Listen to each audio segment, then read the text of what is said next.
শুভেন্দু অধিকারী বলছেন এবার বিজেপির সরকার হচ্ছেই, এপ্রিলের পর লাইন দিয়ে তৃণমূলের লোকেদের বিডিও অফিসে গিয়ে ইস্তফা জমা দিতে হবে। কি বলেছেন দেখবো একবার। এপ্রিল মাসের পরে লাইন দিয়ে তৃণমূলের পঞ্চায়েতদের বিডিও অফিসে আর ডিএম অফিসে গিয়ে রেজিগনেশন করতে হবে। 17 সালে ত্রিপুরার মতো সরকার বিজেপি করছে, লিখে রাখুন। আর সরকার বিজেপি করার পরে এপ্রিল মাস তো আর 2 মাস, তারপরে দেখবেন পরিষ্কার। আমি আপনাকে বলছি, নন্দীগ্রাম 21 সালে যেটা বুঝেছিল আজকে গোটা বাংলা বুঝছে। গোটা বাংলার লোক বলছে নন্দীগ্রাম ঠিক। এরা তো মুখ্যমন্ত্রীকে ফেলে দিয়ে আমাকে গ্রহণ করেছে। এরা অনেক কিছু পায়নি, পাওয়ার আশাও করে না, কিন্তু শান্তিতে রাখার কাজটা অন্তত আমি করেছি।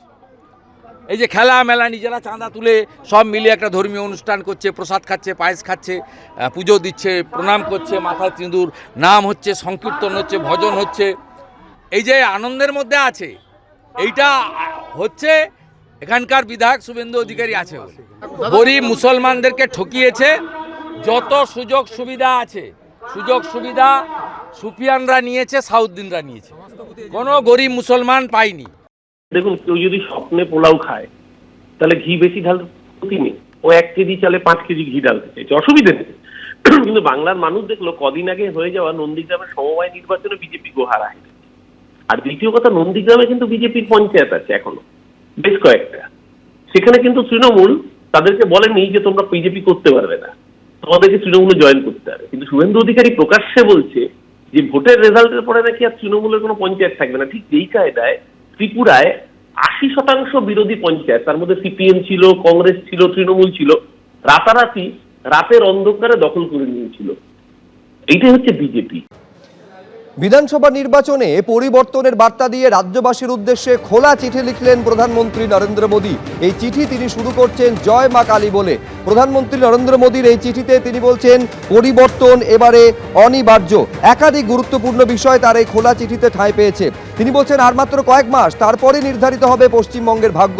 কোন পথে আগামীর ভবিষ্যৎ আপনাদের সিদ্ধান্তের ওপর তা নির্ভর করছে। স্বপ্নের সোনার বাংলার আবাল বৃদ্ধ বনিতা আজ চরম বঞ্চনার শিকার। তাদের যন্ত্রণায় আমার হৃদয়ও আজ ভারাক্রান্ত। অন্তরের অন্তঃস্থল থেকে আমি একটিই সংকল্প করছি, তা হলো পশ্চিমবঙ্গকে বিকশিত ও সমৃদ্ধ করে তোলার সংকল্প। রাজ্যের চরম অসহযোগিতা সত্ত্বেও জনধন যোজনায় উপকৃত হয়েছেন 5 কোটি মানুষ। স্বচ্ছ ভারত অভিযানের মাধ্যমে 85 লক্ষ শৌচালয় তৈরি হয়েছে। পশ্চিমবঙ্গে রুগ্ন এবং জীর্ণ দশা দেখে আমার হৃদয় ব্যথিত। 6 দশকের অপশাসন তোষণের রাজনীতিতে পশ্চিমবঙ্গের অপূরণীয় ক্ষতি হয়েছে বলে দীর্ঘ এই চিঠিতে উল্লেখ করেছেন প্রধানমন্ত্রী।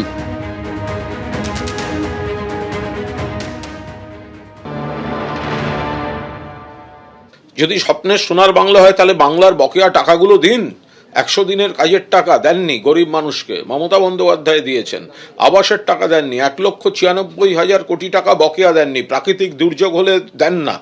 অথচ উনি যখন রাজনৈতিক প্রতিহিংসা চালান, প্রশাসনিকভাবে কেন্দ্রের বিভিন্ন দপ্তরের রিপোর্টে দেখা যায় উন্নয়নের কাজে বাংলা সেরা। 100 দিনে বাংলাদেশে 1 নম্বর, অথচ তার টাকা বাদ। মুখে বলছেন সোনার বাংলা।